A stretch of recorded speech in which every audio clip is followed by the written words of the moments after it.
another Ion Sports program this evening. We have two guests, or I have two guests in the house this evening. I will, of course, allow them to introduce themselves. But tonight on Ion Sports, we will be discussing the whole question of anti-doping and anti-doping in sports, anti-doping as it relates to Dominica and sports in general. A very interesting program this evening. I want to encourage viewers to stay tuned. I also want to thank my guests for coming this evening and joining me on this discussion. I hope, of course, we can enlighten the public as much as possible as it relates to doping in sports. So, ladies and gentlemen, welcome. Thanks for joining us. Again, my name is Errol Thomas, and I am your host for this evening's program. I will be here for the next half an hour with my guests talking about anti-doping in sports. So I want to welcome you again and thank you for joining us this evening, and I hope that we can have a very enjoyable, knowledgeable, informative, educational program on Ion Sports this evening. We're going to take a break from our word from our sponsors. We'll be right back.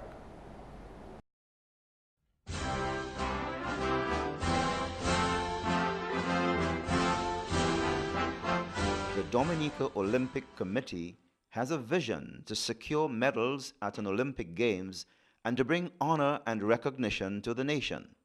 And DOC is on a mission to promote Olympism and protect the independence of the Olympic movement, represent the International Olympic Committee, live the principles and values of the Olympic movement, develop and protect athletes, promote women in sport, anti-doping, fair play, sport for all, the environment and culture, non-discrimination and education.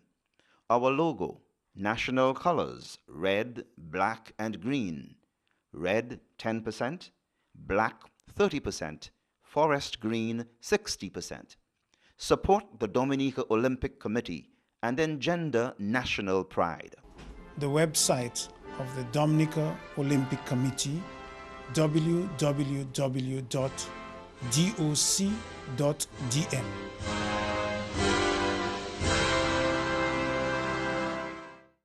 Thanks for staying with us, ladies and gentlemen.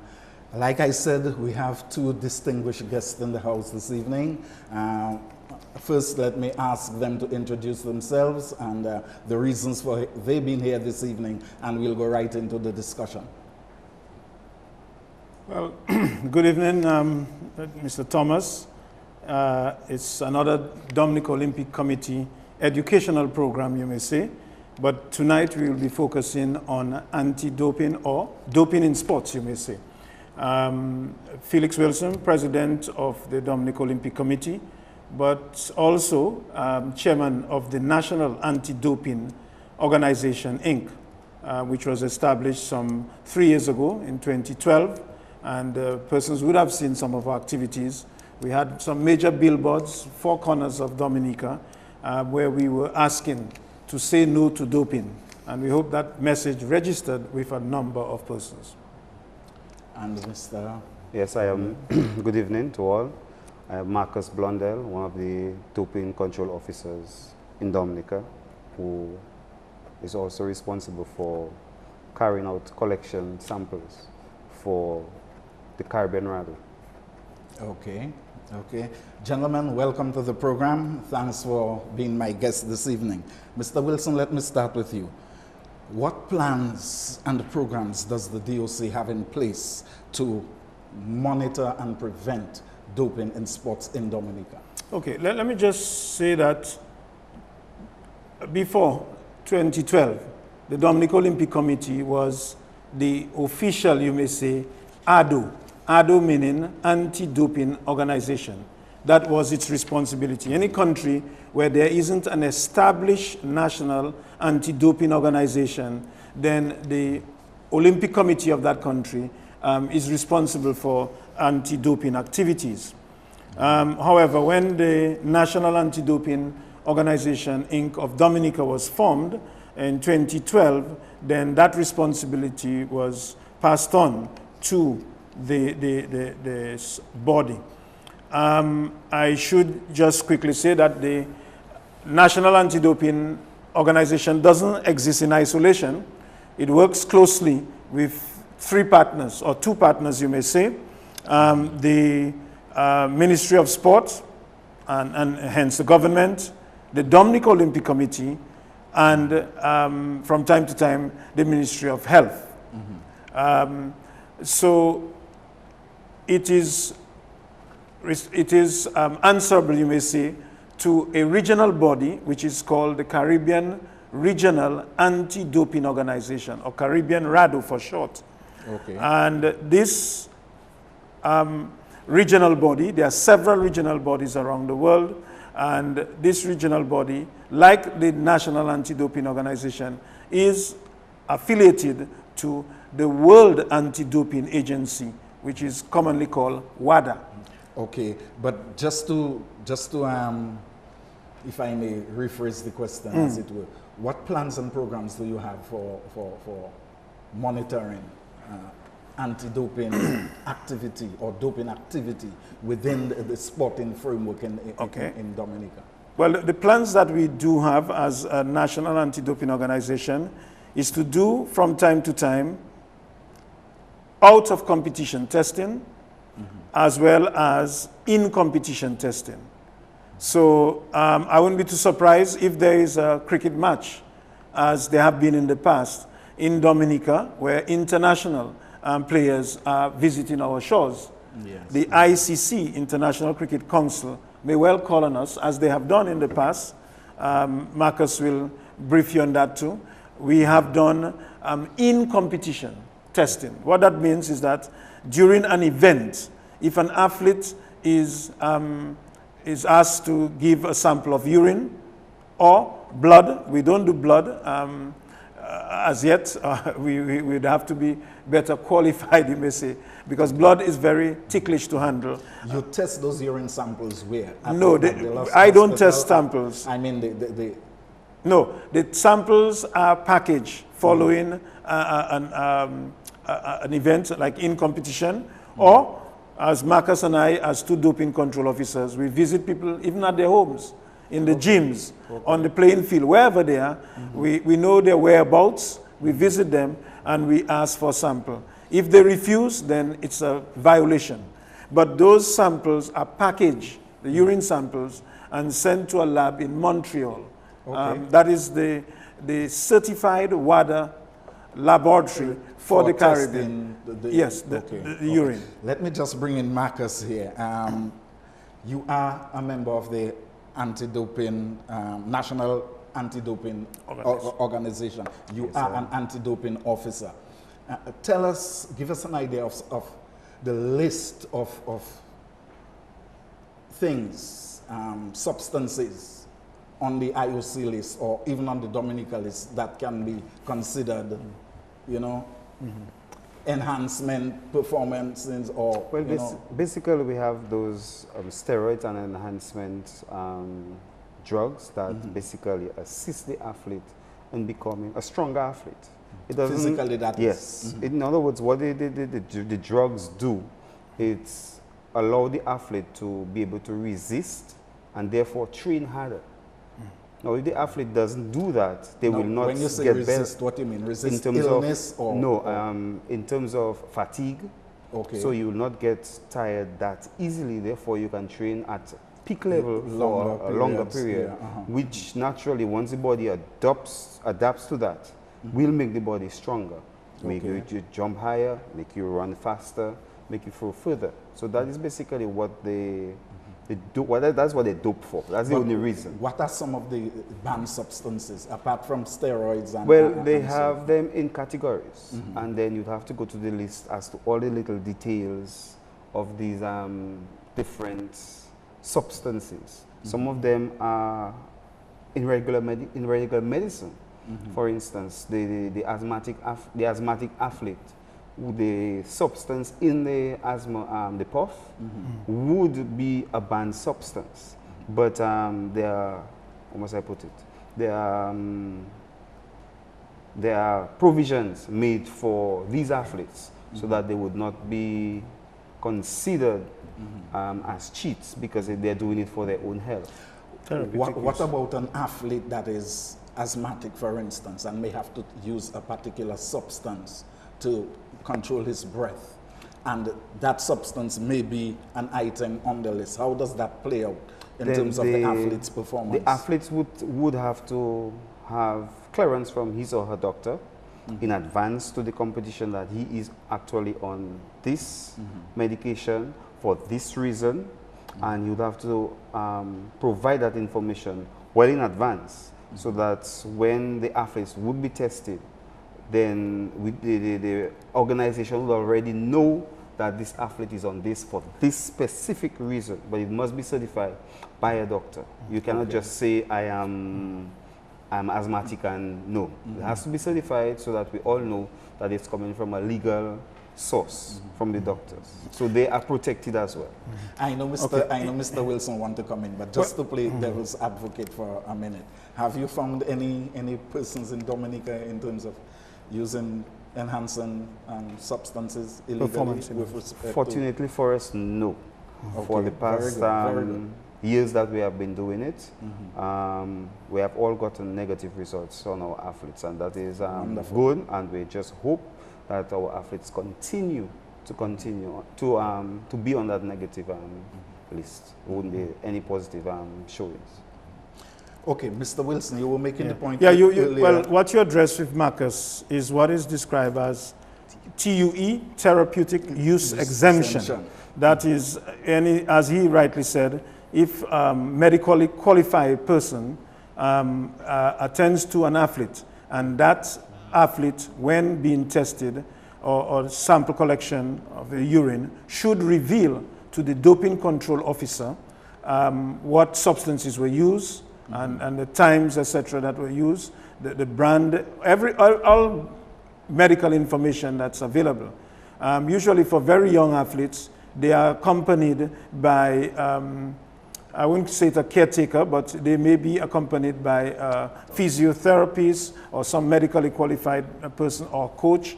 And those two persons, as support persons, need to know what the athlete has been doing in terms of what drugs, and if it was medically certified to do so, then it doesn't pose a problem. If, however, it's not, then it's an anti-doping rule violation. So that is what it is. Marcus is right in saying that to date we haven't had any Dominican athlete, when we have done out of competition testing, who has been shown to violate the doping rules. Yes.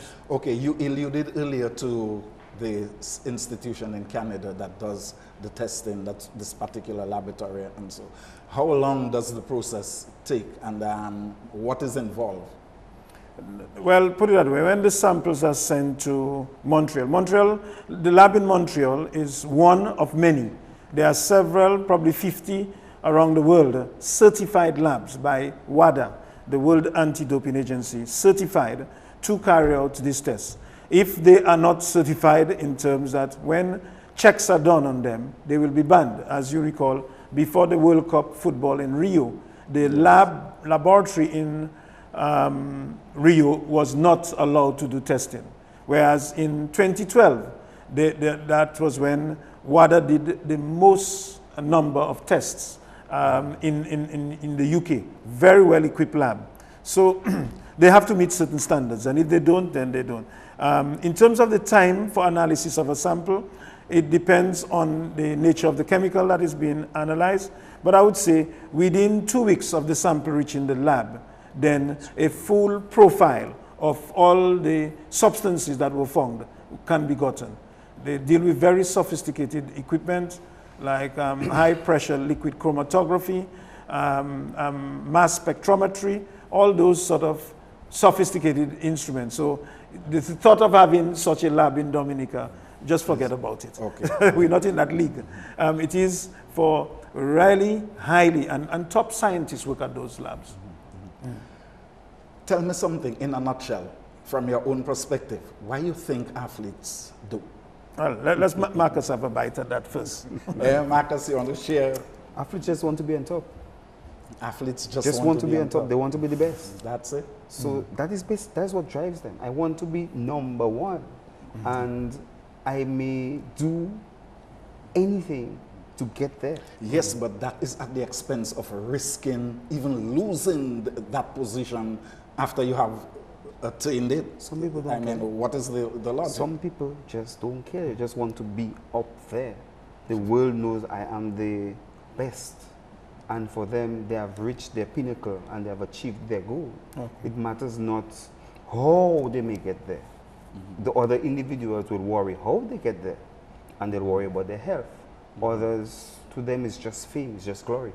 Okay. I can add to what Marcus has just said, which is apt. Why do athletes dope? There is what is called threat appraisal. There is also benefit appraisal. They may be doing it for the money or the glory or fame. There is personal morality involved in why athletes dope and legitimacy. And all that now influences the attitudes and the intentions of the would-be dopers. Okay. And what that does is a change in behavior. Good. And that behavior is sometimes governed by, I mean, if you can afford, if an athlete has a lot of wealth, they can buy more and more sophisticated things to dope and mask it, etc. If you remember, Lance Armstrong is the case in point, which the world knows about. He did that for many years, but used his financial power to even influence his cycling international association and what have you. And also availability. Okay, in different countries, you have different types of drugs available, and hence persons have the propensity to use drugs that they may think that no one knows about, and it may not be detected. But I should say to you quickly, WADA is closing on all that. We are getting smarter, intelligent testing is taking place, and hence there is no place to hide. There's no place to hide. Interesting conversation. Ladies and gentlemen, of course, you are viewing Eye on Sports. The topic of tonight's discussion is anti-doping in sports, and we are here in studio with Marcus Blundell and Mr. Wilson of the DOC. We will be taking a short break for a word from our sponsors, Station Identification. We will be right back.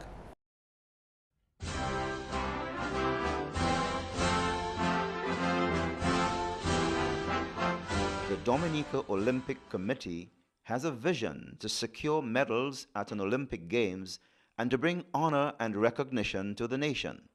And DOC is on a mission to promote Olympism and protect the independence of the Olympic movement, represent the International Olympic Committee, live the principles and values of the Olympic movement, develop and protect athletes, promote women in sport, anti-doping, fair play, sport for all, the environment and culture, non-discrimination and education.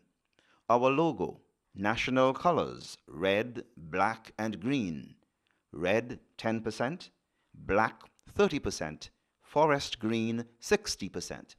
Support the Dominica Olympic Committee and engender national pride. The website of the Dominica Olympic Committee, www.doc.dm.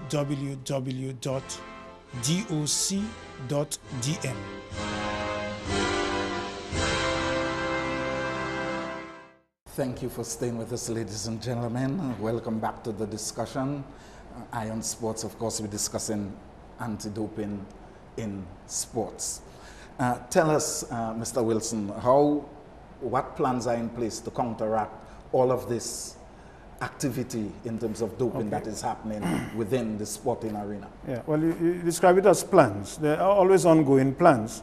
But what we'd probably like to address is how we attempt to deter young persons and athletes generally from doping.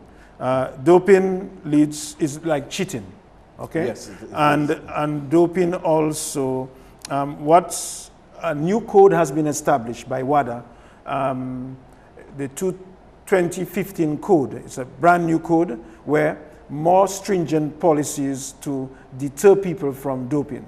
But what can we do as an organization, as you described the plan, is we focus a lot on education.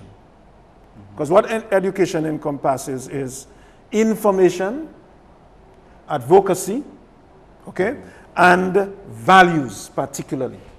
So if you can, with young people, in what used to be before in schools, in the curriculum, civics, if you can teach young people values, good, fairness, Honesty.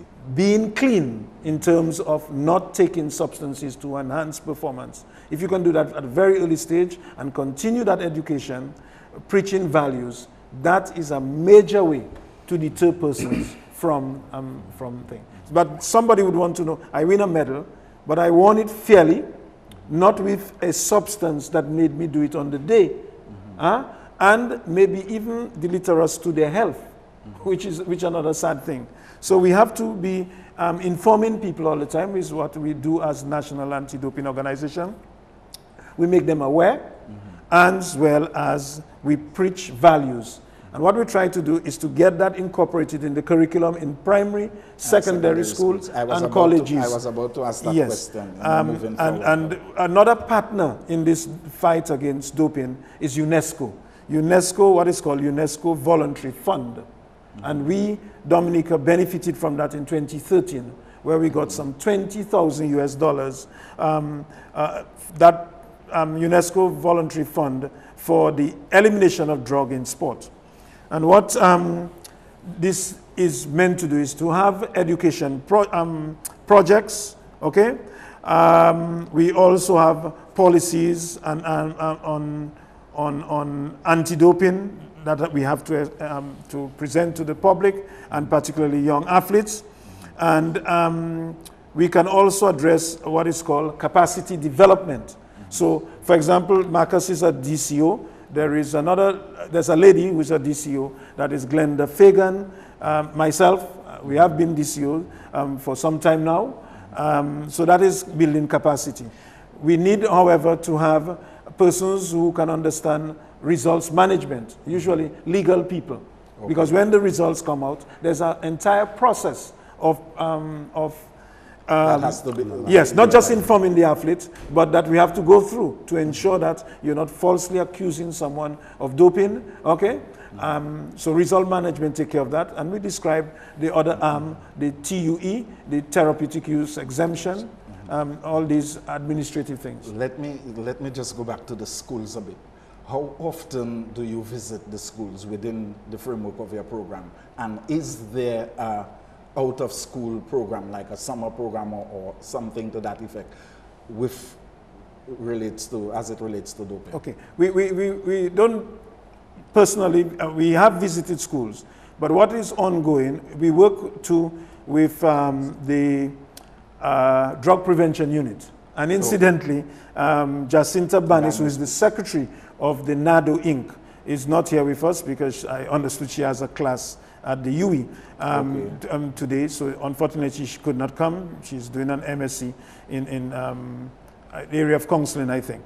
But Jacinta Banis' team have been trained not only in drug prevention, but also we had a major conference where we trained a number of persons, coaches, PE teachers in schools, administrators, and we gave them jump drives with the whole conference that they attended, and we are hoping that they will continue the education in schools. Okay, so that is one way of using mentors to get the message across to young people. From your organization's perspective, Marcus, anything you want to add to that? Well, I do PE as well, and during the sessions, you fit in those little concepts in your programs. Okay. You know, you talk about fair play. You do, there are little games which encourages fair play. And then you can nip in the bud right there, the attitudes that you may not want. Because if the students grow up with that mentality, then we have a problem when they become our serious athletes. Excuse me. So that's how we get it in the school program. But I also want to add that when the doping control officers get to the athletes, that they inform the athletes what is going to take place. The athletes, of course, have their own rights, they have their own responsibilities, so that when the process is done, it is done neatly, it is done openly, and the athlete is comfortable that what was done was by the books and not vai-ki-vai. Interestingly, within the rights of the athlete, does he have the right to reserve his samples from being tested and still perform? That's unheard of. When a doping control officer, all athletes are progressively registered with the World Anti-Doping Organization using an administrative tool called ADAMS. It's an administrative tool. So where we know the whereabouts of athletes. Athletes' rights are read to them, okay? But they don't have the right to refuse to be tested.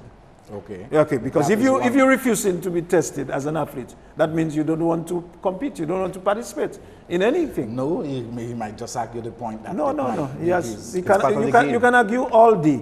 If you want to be an athlete, to participate in sporting activities, internationally, regionally, whatever it is, you, not only the IOC, there are other organizations. Sporting bodies. So for example, the baseball players, there's no baseball there's no cricket in Olympics and baseball and other similar sports. Yes. But they too they have agreed and affiliated to the WADA, that is the World Anti-Doping Agency, yes. And that there are rules governing the code that I mentioned there.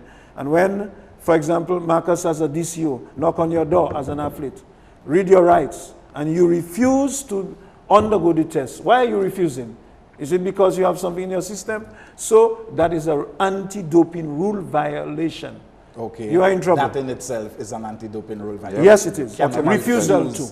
You cannot. To test or to deliver samples of any kind at any time. And the samples are collected under certain strict guidelines, which Marcus alluded to early on. And if those guidelines are violated by the doping control officer, the athlete can get away, even if the athlete had in their system. I remember there was a female, recently, a Jamaican female sprinter, who had taken some substances, illegal substances, but there was a little breach of the way it was dealt with by the doping control officer, and she got away scot-free. Brothers and sisters, ladies and gentlemen, time is of the essence. You are viewing Eye on Sports. We are discussing the subject of doping and anti-doping in sports. My guests, Felix Wilson and, of course, Marcus Blundell in studio. You are viewing live from Mapping Studios here at Mount Daniel. Time is of the essence. We're going to take a break, and when we come back, I will ask the gentlemen to wind up and bring in their we can do that now? Well, there's absolutely not much time left. You know, this 30-minute program is very short. I realize. Yes. So Mr. briefly, Thomas. gentlemen, we can wind up. Marcus? You want to? Yeah, my basic information to the athletes out there is work hard, be true, be fair. Play and true. once you can do that, then you don't have anything to worry You're about. on safe ground. Mr. Say no to doping. Simple message. Say no to doping. Don't dope. Ladies and gentlemen, thank you for viewing another program on Eye on Sports. Good night.